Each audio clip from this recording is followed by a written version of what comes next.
aujourd'hui, nous ouvrons nos Bibles dans Apocalypse chapitre 13, le verset 16 à 17.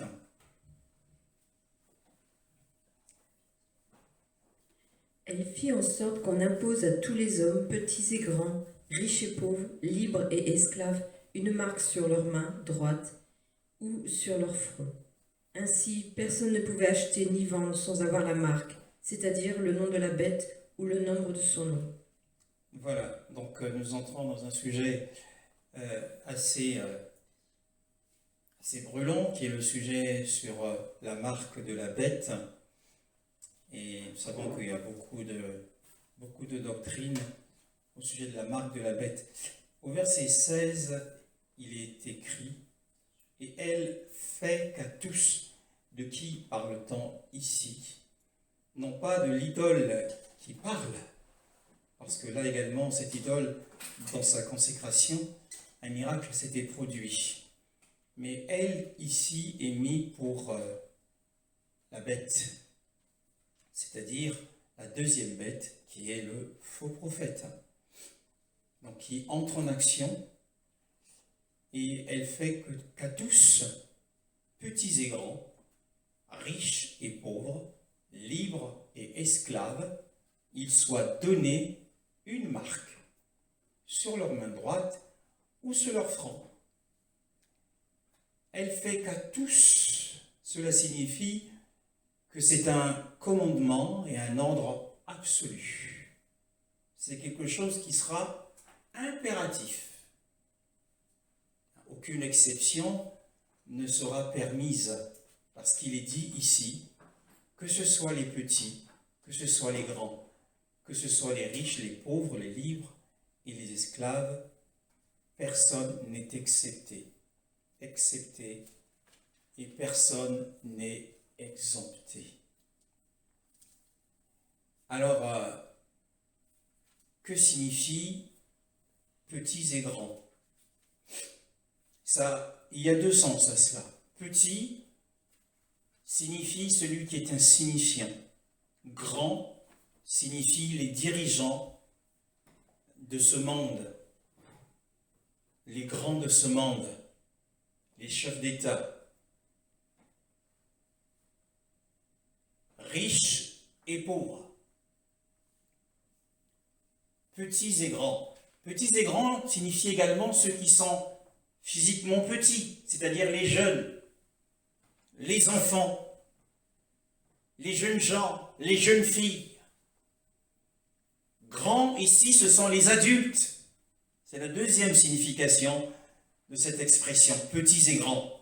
Les insignifiantes, politiquement, et les grands, les dirigeants de ce monde, les petits, physiquement, les jeunes, les enfants, les grands, ce sont les adultes, les vieillards, tous, personne ne sera exempté.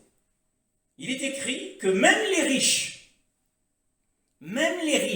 ceux qui sont puissants par leur richesse et qui forment une caste, la caste des milliardaires, même les milliardaires, les millionnaires, en euros bien sûr, les milliardaires en dollars, pas plus que les pauvres. On pourrait dire, les pauvres sont épargnés, même les pauvres ne seront pas épargnés. C'est un ordre absolu, impératif. D'ordinaire, nous savons tous que riches et pauvres ne sont jamais placés sur un même pied d'égalité aux yeux de la loi. Quand il y a des faits divers sur des affaires de mœurs, quand une affaire de mœurs touche un riche, un homme puissant, un homme célèbre, et qu'il doit être convoqué auprès d'un juge, généralement il comparaît comme un témoin assisté. Ou après qu'il ait été un petit peu secoué, sa garde à vue sera levée, malgré le grand nombre de témoignages sur les affaires sexuelles auxquelles cet homme riche et célèbre peut avoir été soupçonné. Il rentrera chez lui libre, mais un monsieur lambda et qui est soupçonné des choses horribles, eh bien, la nuit qui suit, il est déféré au parquet, ensuite, il est conduit dans une maison d'arrêt.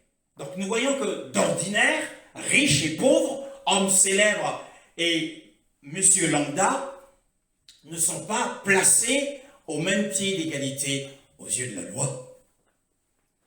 Il en est de même des libres, des hommes libres ici, ce sont des maîtres. Et les esclaves, la Bible d'ailleurs, on parle des esclaves. Les esclaves sont au même pied d'égalité que les pauvres. Voyons les fils d'Israël, dans le livre de l'Exode, ils étaient affligés par un grand nombre de lourds fardeaux. Ils devaient fabriquer chaque jour, sous un dur service, eh bien, des briques et encore des briques. Donc, en réalité, la pauvreté ou l'esclavage est associé au fardeau de la vie. Yeshua n'a-t-il pas dit « Venez à moi, vous tous qui êtes chargés et fatigués ». Non. Les pauvres ont toujours des fardeaux. Les riches ont des privilèges. Vous verrez, là où il y a des riches, il y a toujours des privilèges. Ils sont avantageux. Et comme le dit dans le monde, on ne prête qu'aux riches. On le dit dans le monde, c'est des proverbes de ce monde. Et donc, mais ce n'est pas le cas ici, dans cette affaire qui est sur le point de se produire sur la terre. Ce n'est pas le cas. Ici, tout le monde est au même niveau avec l'Antéchrist. Ils sont tous au même niveau. Pourquoi? Eh bien parce que le désir du diable de détruire les hommes, car c'est son désir, ce désir est insatiable dans son cœur. Il veut détruire, il veut tuer tous les hommes. Et Yeshua l'a si bien dit, le malin ou le voleur ne vient que pour détruire, il ne vient que pour voler, il ne vient que pour égorger. C'est le désir du diable, que l'on soit riche, que l'on soit pauvre, que l'on soit petit, jeune, enfant, que l'on soit vieillard, eh bien il veut détruire tout le monde. Et l'ordre est donc absolu. Mais en même temps, la colère de Yahweh, parlons-en un petit peu, la colère de Yahweh, jusqu'ici, il se passe beaucoup de choses sur la terre. Il se passe beaucoup de choses en Occident, en Afrique, en Asie. Il se passe énormément de choses qui déplaisent au Seigneur. On parle du troisième genre. On parle de beaucoup de choses qui sont abominables aux yeux de Yahweh. Et la colère de Yahweh est maintenue, est abstenue. Et longtemps sa colère a été abstenue. N'a-t-il pas proclamé à Moshe, son serviteur, en disant « Yahweh, Yahweh, lent à la colère, riche en bonté et en fidélité ». Donc cette colère qui avait été longtemps abstenue, la colère de Yahweh, bien-aimé dans le Seigneur, eh bien cette colère va finalement éclater au grand jour, avec une terrible majesté, pendant la grande tribulation. C'est non seulement la colère du diable, mais c'est aussi la colère, par-dessus tout, la colère de Yahweh. Nous lisons au verset 16b, « Il soit donné une marque sur leur main droite ou sur leur front. » Alors la marque ici, est-elle réelle? Est-elle spirituelle? Est-elle intellectuelle? Eh bien, cette marque, elle est littérale, c'est-à-dire réelle. Parce que cela a un sens dans la connexion entre le verset 16 et le verset 17. C'est une marque que les hommes vont se donner, nous le verrons. Et cette marque sera imprimée sur le corps. Et comment peut-il s'agir d'autre chose que d'une marque réelle et littérale? Le verset 17 nous répond: et que personne ne puisse acheter ou vendre, excepté celui qui a la marque, ou le nom de la bête, ou le nombre de son nom, bien-aimé dans le Seigneur. Donc cela signifie que c'est quelque chose qui doit être montré sur le marché. Nous nous souvenons de la période du Covid. Il y a cet ordre gouvernemental qui avait quasiment rendu obligatoire, eh bien, la vaccination contre le virus du Covid. Et ceux qui ne s'étaient pas fait vacciner, mais qui étaient quand même touchés par ce fléau, devaient montrer patte blanche quand on allait dans un restaurant. Il fallait avoir une attestation montrant que on avait été non seulement touché, mais qu'on avait été guéri de cela et qu'on était passé par la pharmacie et des choses de ce genre. Il y avait donc des tests, il fallait faire passer des tests. Donc il y avait une attestation, soit de la vaccination, soit des tests. Donc nous voyons qu'il en sera ainsi lorsque la marque sera apposée sur le corps. Il faudra montrer cette marque avant d'acheter quoi que ce soit, avant de vendre quoi que ce soit. Donc ça sera un objet qui va attirer la vue. Donc le mot grec utilisé pour désigner la marque, cette marque littérale et physique, c'est-à-dire que ce sera un signe permanent qui sera réalisé par pression sur le corps. Alors, cela va renouveler l'intelligence de chacun ce matin au sujet de cette marque. Nous voyons dans le livre de la Genèse, par exemple, au chapitre 4 et au verset 5, une histoire qui va nous aider à bien comprendre de quoi il retourne. Genèse 4, le verset 15 plutôt. L'Éternel lui dit: si quelqu'un tue Caïn sera vengé 7 fois. Et l'Éternel mit un signe sur Caïn, afin que ceux qui le trouveraient ne le tuent pas. Oui, dans cette histoire, Caïn, jaloux de son frère, jaloux parce que Abel, son frère cadet, et qui avait gardé la parole de la révélation, de la tradition sur le sacrifice de l'agneau, il connaissait les voies de Yahweh, et qui était berger, avait donc offert à Yahweh une offrande de sacrifice agréable. Et c'était quelque chose ce témoignage avait été vu de tous, que Yahweh approuvait les voies d'Abel. Et Caïn, jaloux, tue son frère. Il l'emmène à l'écart et le tue. Et Yahweh lui apparaît et voici ce qu'il lui déclare. Alors que Caïn se plaint, Yahweh lui dit: alors tout tueur de Caïn subira 7 fois la vengeance. C'est-à-dire qu'il sera sévèrement puni. Et Yahweh mit un signe, c'est-à-dire une marque. Et nous avons dit que le mot grec par marque signifie un signe permanent que l'on réalise par pression sur le corps, par pression.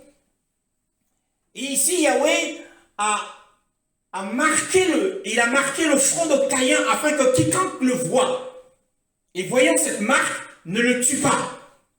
Une marque de protection. Caïn était un homme coupable. Et la descendance de Caïn, ceux de la race de Caïn, les meurtriers du temps de la grande tribulation, nous le voyons dans Apocalypse chapitre 11, du temps de la grande tribulation, ceux-là aussi feront du mal. Ils feront du mal aux Abel. Apocalypse chapitre 11, le verset 9 à 10. Divers peuples, tribus, langues et nations verront leurs cadavres pendant 3 jours et demi, et ils ne permettront pas qu'on les mette au tombeau. Les habitants de la terre se réjouiront à leur sujet. Ils feront la fête et ils échangeront des cadeaux, parce que ces 2 prophètes les auront causé bien des tourments. Voilà, il y a 2 Abel qui vont arriver, les 2 témoins, et qui agiront au nom de Yahweh, mais ils se feront tuer par ceux de la race de Caïn. Et ceux qui porteront la marque également témoigneront d'être de la race et de la postérité de Caïn, le meurtrier. Bien-aimé. Et nous continuons toujours dans la recherche de l'explication de ce qu'est la marque depuis le commencement. Nous voyons que dans Genèse chapitre 17, le verset 11 à 13, Yahweh rencontrait son ami Abraham. Verset 11 à 13. Vous vous circoncirez, et ce sera un signe d'alliance entre moi et vous. À l'âge de 8 jours, tout garçon parmi vous sera circoncis, et ce, à chacune de vos générations, qui soit né chez toi ou qu'ils aient été achetés à un étranger en dehors de ta descendance. On devra circoncire celui qui est né chez toi et celui que tu as acheté. Mon alliance sera inscrite dans votre chair comme une alliance perpétuelle. Voilà. Mon alliance sera inscrite, mon alliance sera imprimée dans votre chair, donc une marque visible dans la chair, mais pas en surface, mais dans la chair. C'était l'ordre de Yahweh à Abraham et à sa postérité, comme signe de leur appartenance, comme signe qu'ils étaient, que Yahweh était leur Elohim. L'alliance ici, c'est cela. Être dans l'alliance avec Yahweh, c'est à la fois témoigner de notre appartenance à Yahweh et de témoigner que Yahweh est notre Elohim. Donc, ils devaient porter dans leur chair une marque visible, cette fois-ci, mais pas en surface. Et nous poursuivons toujours dans l'Ancienne Alliance, dans le livre de l'Exode, au chapitre 28, le verset 36 à 38.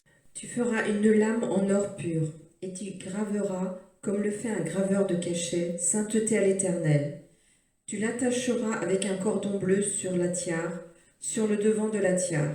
Elle sera sur le front d'Aaron. Ainsi, Aaron sera chargé des fautes commises par les Israélites lorsqu'ils m'apporteront toujours leur sainte offrande. Elle sera constamment sur son front devant l'Éternel pour qu'il leur soit favorable. Alors, elle sera continuellement sur son front. Ici, le front de Aaron, Aaron le grand prêtre, Aaron le grand souverain sacrificateur. Donc, le grand souverain, le grand prêtre, portait sur son front le nom de Yahweh inscrit en or. Il devait porter sur son front, sur la mitre qui était sur son front, le nom de Yahweh inscrit en or. C'était une marque. Et il n'y avait pas que le grand prêtre, mais il y avait aussi, au chapitre suivant, le chapitre 29, mais il y avait aussi les prêtres. Et cette fois-ci, c'est dans Exode 29, le verset 20. Exode 29, le verset 20. Tu égorgeras le bélier, tu prendras de son sang, tu en mettras sur le lobe de l'oreille droite d'Aaron et sur le lobe de l'oreille droite de ses fils, sur le pouce de leur main droite et sur le gros orteil de leur pied droit. Oui, de leur pied droit. Vas-y, oui. Et tu verseras le sang sur le pourtour de l'autel. Tu aspergeras de sang l'autel autour. Les prêtres, il n'y avait pas que Aaron, mais aussi les prêtres. Donc, il y avait seulement l'oreille d'Aaron, mais aussi l'oreille de ses fils, qui étaient, après leur consécration, et en signe de consécration, ils devaient être touchés de sang à l'oreille droite, au pouce droit, du gros orteil et de la main. Donc il y avait des marques qui étaient autorisées, ordonnées par Yahweh lui-même. Mais certaines marques dans l'Ancienne Alliance étaient interdites, que nous voyons dans Lévitique chapitre 19, le verset 28. Vous ne ferez pas d'incision sur votre corps pour un mort, et vous ne ferez pas de tatouage. Je suis l'Éternel. Oui, vous ne ferez pas de tatouage, de marque sur votre chair ou de figures. Certains, on le voit sur leur corps avec des figures de serpents, d'aigles, de lions. Et dans l'Ancienne Alliance, eh bien, Yahweh interdisait certaines inscriptions sur la peau bien-aimée. On parle ici de la marque. Pourquoi? Pourquoi est-ce que Yahweh interdisait d'autres marques à part la marque de la circoncision ou le fait que Aaron devait porter une marque du nom de Yahweh en or inscrit sur le front, ou encore les prêtres qui devaient être touchés de sang à différentes parties du corps, comme nous l'avons vu tout à l'heure? Pourquoi est-ce que Yahweh interdisait d'autres marques, d'autres signes, d'autres insignes, d'autres tampons sur le corps? Eh bien parce que c'était l'ancien complément de l'idolâtrie, bien-aimé. La loi interdisait d'autres types de marques comme les incisions, nous venons de le lire, parce que cela complétait cette l'abomination de l'idolâtrie. Tout comme la fabrication des idoles, c'était interdit. Parce que à l'idolâtrie a constamment été associée une marque sur la personne. Oui. À chaque fois qu'il y a une question d'idolâtrie, eh bien aimé dans le Seigneur est souvent associée une marque sur la personne qui adore l'idole.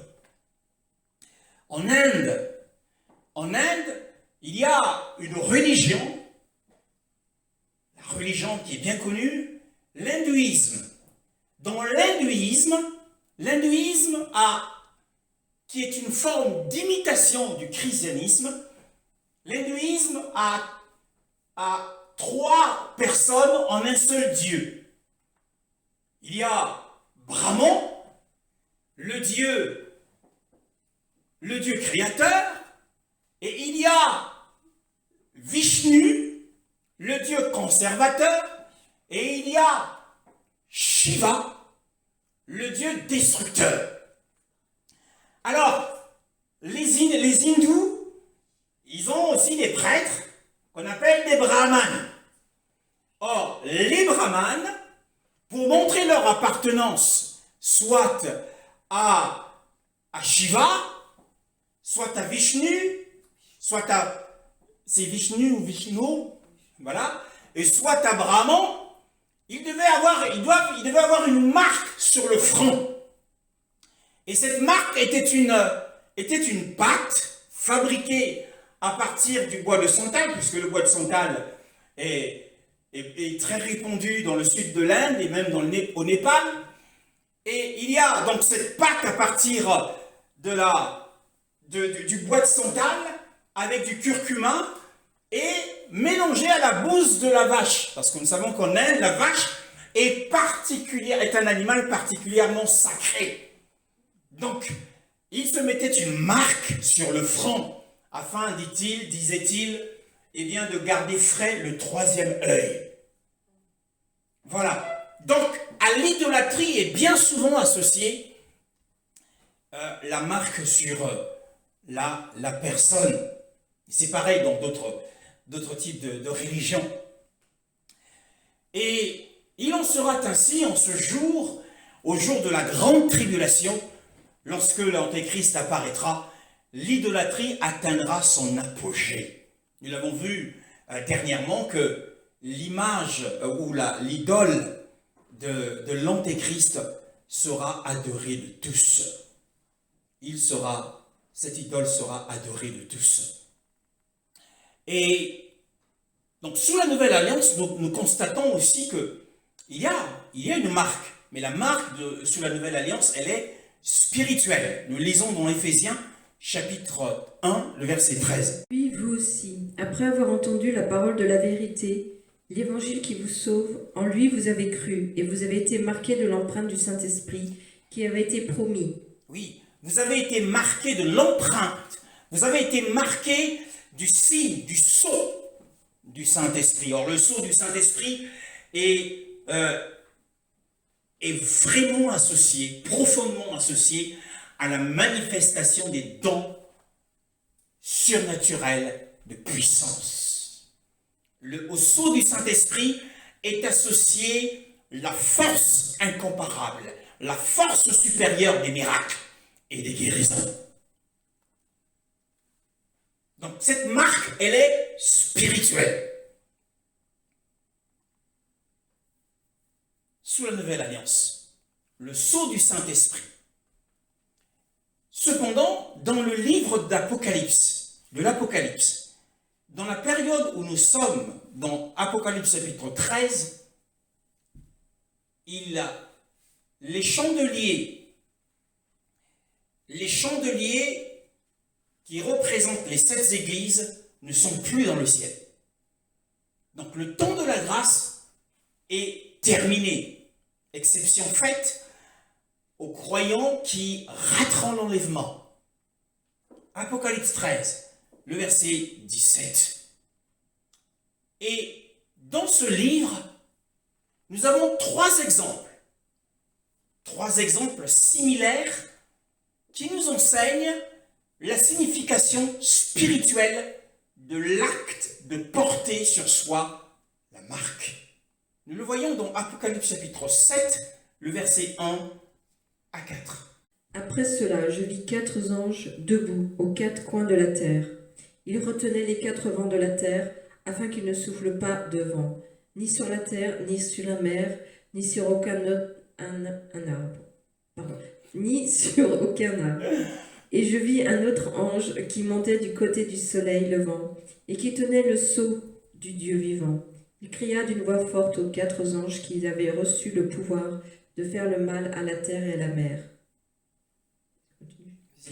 Ne faites pas de mal à la terre, ni à la mer, ni aux arbres, avant que nous ayons marqué d'une empreinte le front des serviteurs de notre Dieu. Verset 4. Puis j'entendis le nombre de ceux qui avaient été marqués de cette empreinte. Ils étaient 144 000 de toute tribu d'Israël. Alors il s'agit ici des élus. Il s'agit ici les 144 000 élus des tribus d'Israël pendant la grande tribulation. Ceux-là ne fléchiront pas les genoux. Ceux-là ne se prosterneront pas devant Baal. Ceux-là ne se prosterneront pas devant la statue de Nebuchadnezzar. Ce seront des Shadrach, Meshach et Abednego, les champions, qui vont résister à l'Antéchrist. Ils seront marqués du sceau pour être épargnés de la colère de Yahweh. Ils seront épargnés de la colère de Yahweh. Car il est dit, ne faites pas de mal d'abord à la terre, ne faites pas de mal à la mer, tant que nous n'avons pas marqué du sceau des serviteurs. Voyez-vous? Et il y a un autre exemple, c'est dans Apocalypse chapitre 14, le verset 1.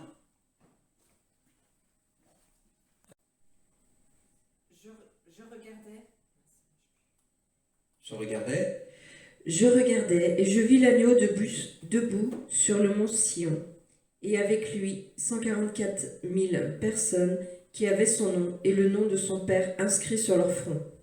Alors, ce sont les 144 000 différents de ceux d'Israël. Ils seront rassemblés des nations, ceux-là. Nous aurons l'occasion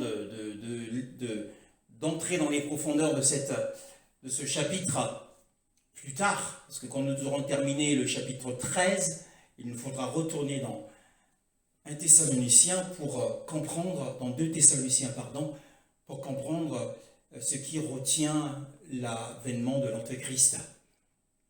Et nous voyons ici que les 144 000 sont donc ceux qui seront rassemblés des nations de la terre, et ils seront dans les lieux célestes. Ceux-là également sont marqués sur leur front. bien-aimés. Et il y a enfin, dans Apocalypse chapitre 22, donc nous avons parlé de 3 exemples de ce livre, 3 exemples. Apocalypse chapitre 22, le verset 4, un autre groupe. Apocalypse chapitre 22, le verset 4. Qu'est-il écrit? Ils verront son visage et son nom sera sur leur front. Oui, qui sont ceux-là? Ceux qui verront son visage. Cela devrait vous interpeller. Ils verront son visage. Que doit-on dire? Mais quand ils sont morts, n'ont-ils pas vu son visage? C'est là qu'ils verront son visage pour la première fois. Et son nom sera sur leur front. Ici, il s'agit du corps général des habitants ressuscités qui entreront pour la première fois dans la nouvelle Jérusalem, c'est-à-dire des morts. Les ressuscités, où étaient-ils? Eh bien, ils étaient dans le paradis d'Hadès. Et quand à la première et bénie des résurrections, ils sont ressuscités, ils rencontrent le Seigneur dans les airs, ils entrent pour la première fois dans la nouvelle Jérusalem. Et lorsque sera instaurée eh bien, la nouvelle terre et le nouveau ciel, ils verront la face du Père pour la première fois. Bien-aimés. Donc quand un chrétien meurt, encore une fois, il ne va pas au ciel voir le Père. Il va retrouver tous les autres saints dans le paradis d'Hadès, où il y a la lumière de la présence, de l'apparence de Yeshua, la lumière de son apparence. Il y a beaucoup de bonheur et de joie là-bas. Mais les hommes, c'est un lieu intermédiaire, ils doivent s'y rendre, c'est un passage obligé, pour attendre l'heure de la résurrection. Car Yeshua l'a dit, les portes du séjour d'Hadès ne provaudront point contre mon Église. Et toi, à cause de l'alliance scellée par le sang, je retirerai tes captifs de la fosse où il n'y a point d'eau. Les captifs sont les prisonniers, parce que le Hadès est une prison dorée. Parce que la mort est une impureté. Parce que la mort est une impureté, et il n'y a aucun esprit nu au ciel. Il faut attendre d'avoir un corps adapté pour aller rencontrer le Père. Ils verront pour la première fois son visage. Et cette doctrine a du mal à être acceptée par les croyants parce qu'ils ont été formatés par le catholicisme et aussi le christianisme d'aujourd'hui édulcoré tel qu'il est. Alors, donc nous voyons que ces habitants de la Nouvelle Jérusalem ressuscités avec leur corps, nouveau corps, ils auront pour toujours le nom de Elohim sur leur front. Ils verront sa face et son nom sera sur leur front. Bien-aimés. Alors ces 3 exemples montrent que la marque découvre à la fois à l'œil de celui qui le voit ce dont on est le serviteur, ce dont la personne est le serviteur. Alors Satan, c'est ce qu'il va imiter. Pendant la grande tribulation, il est l'imitateur d'Élohim, comme toujours, il est le singe d'Élohim. Ce qu'il va faire, le front, il va marquer du front ou de la main des hommes, et cette marque va témoigner, va dire au ciel, va dire à la terre de qui nous sommes ou de qui ils seront serviteurs. Ce sera des adorateurs de l'Antéchrist. Donc, avoir la marque de la bête signifie être un adorateur de l'Antéchrist. Maintenant, j'espère qu'en chacun, l'intelligence est en train d'être renouvelée. Pourquoi? Eh bien parce que depuis toujours dans les réseaux sociaux, avec l'évolution de la société, on a vu qu'une société britannique a mis en place des micro-puces. Et cette société britannique, Walletmore, a mis en place, depuis 2020, je crois, des micro-puces que l'on peut injecter sous la peau de la main, sur le dos de la main. Avec cette micro-puce, on peut aller passer en caisse, après dans un supermarché, payer ses courses. Avec une micro-puce, on peut ouvrir la voiture, sa propre voiture. Et les chrétiens, voyant cela, ils se sont dit, c'est la marque de la bête. Et cela montre que l'Église n'est pas bien instruite. Ce n'est pas biblique. On parle ici d'une marque. On parle d'un signe permanent qui est réalisé, hein, visible bien sûr, qui est visible, qui sera montré. Or la puce, on ne la voit pas, elle est sous la peau. Cette micro-puce qui nous sera implantée dans la peau. Et donc, ce qui est véhiculé dans les réseaux sociaux n'est que mensonge, des doctrines erronées. Ce n'est pas cela. Et les gens pensent que l'antéchrist est déjà là. Voyez-vous, il y aura des puces, et ces puces seront rendues obligatoires. Même si cela est rendu obligatoire, ça n'a rien à voir avec la marque dont nous parlons ici. Parce que la marque ici est un insigne religieux. C'est associé à l'adoration de l'idole de l'antéchrist. Nous avons dit qu'à chaque fois qu'il est question d'idolâtrie, est associée une marque sur la personne.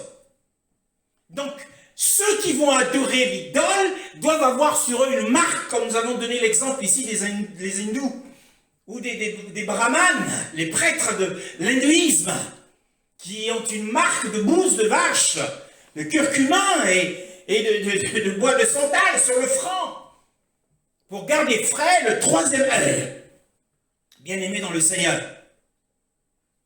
Donc, cet acte va marquer l'appartenance à l'antéchrist, ceux qui auront la marque sur la main ou sur le front. Parce que Satan imite toujours Elohim.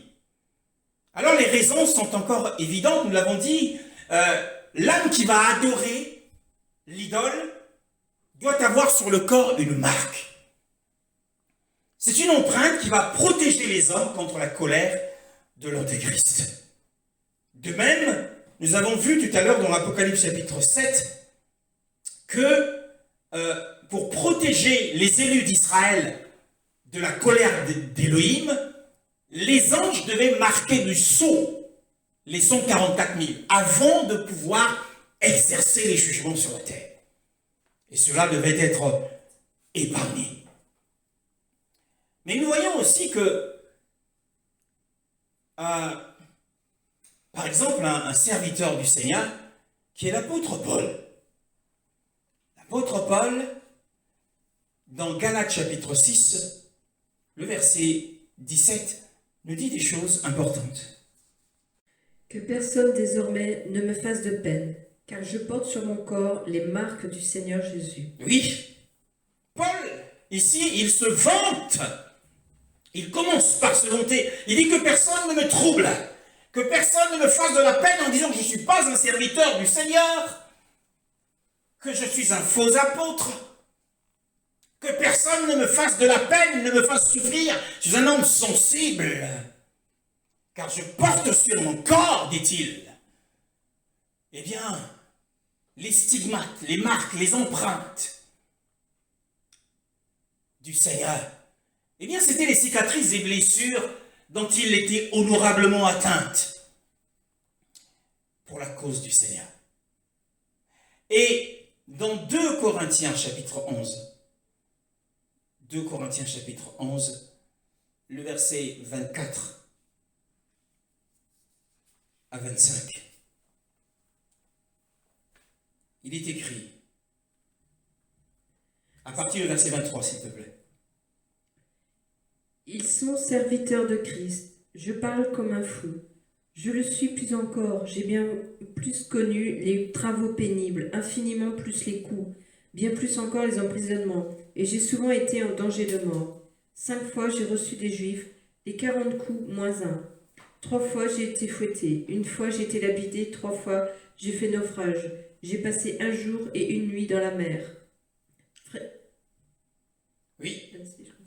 Fréquemment en voyage, j'ai été en danger sur les fleuves, en danger de la part des brigands, en danger de la part de mes compatriotes, en danger de la part des non-juifs, en danger dans les villes, en danger dans les déserts, en danger sur la mer, en danger parmi les prétendus frères. J'ai connu le travail et la peine, j'ai été exposé à de nombreuses privations de sommeil, à la faim, à la soif, à de nombreux jeûnes, au froid et au dénuement. Alors, nous voyons que ici, Paul, quand il commence à témoigner de tout ce qu'il a vécu, il dit, sont-ils serviteurs du Mashiach? Verset 23. Il dit, je parle comme un aliéné, je parle comme un fou. Je le suis plus que eux. Donc, il y a des serviteurs d'Élohim. Et nous voyons ici que Paul, dans ce qu'il témoigne, il veut simplement donner la preuve qu'il est un fidèle serviteur du Seigneur. Il y a des serviteurs du Seigneur, mais il y a aussi des fidèles serviteurs du Seigneur. Et Paul en fait partie. Il dit, je suis plus que ces serviteurs. Je suis serviteur, mais je suis plus que eux, parce que avec ce que j'ai vécu, avec les empreintes, les marques que j'ai subies, que j'ai reçues sur mon corps, eh bien, cela montre que je suis un fidèle serviteur du vrai Mashiach. Bien-aimé dans le Seigneur, il sera acclamé lors de la grande assemblée au tribunal du Mashiach. Apocalypse chapitre 13, le verset 17. Et que personne ne puisse acheter ou vendre excepté celui qui a la marque ou le nom de la bête ou le nombre de son nom. Alors, le nom de la bête ou le nombre de son nom, nous réservons cela à la prochaine session. Mais une marque sur la main droite ou sur le front. Alors, les endroits sur lesquels doivent être posés ces marquages nous sont ensuite définis. Donc, c'est le front et c'est la main. La main pour les femmes et le front pour les hommes. Parce que le front, généralement, fait partie du visage et témoigne de la beauté de la femme. Et donc, ce qui sera marqué chez les femmes, c'est la main. Ce qui sera marqué chez les hommes, c'est le front. Et cette marque sera tellement visible, elle sera visible, comme nous l'avons dit tout à l'heure, puisque la puce dont parlent les gens est invisible, elle est sous la peau. Mais cette marque sera tellement visible qu'elle va exclure toutes sortes de dissimulations. Parce qu'au temps d'Akab, eh bien, il y avait 7000 hommes qui avaient été cachés par le serviteur du Seigneur. Et Yahweh l'a témoigné à Élie, son serviteur, dans 1 Roi chapitre 18, le verset 19, le verset 18.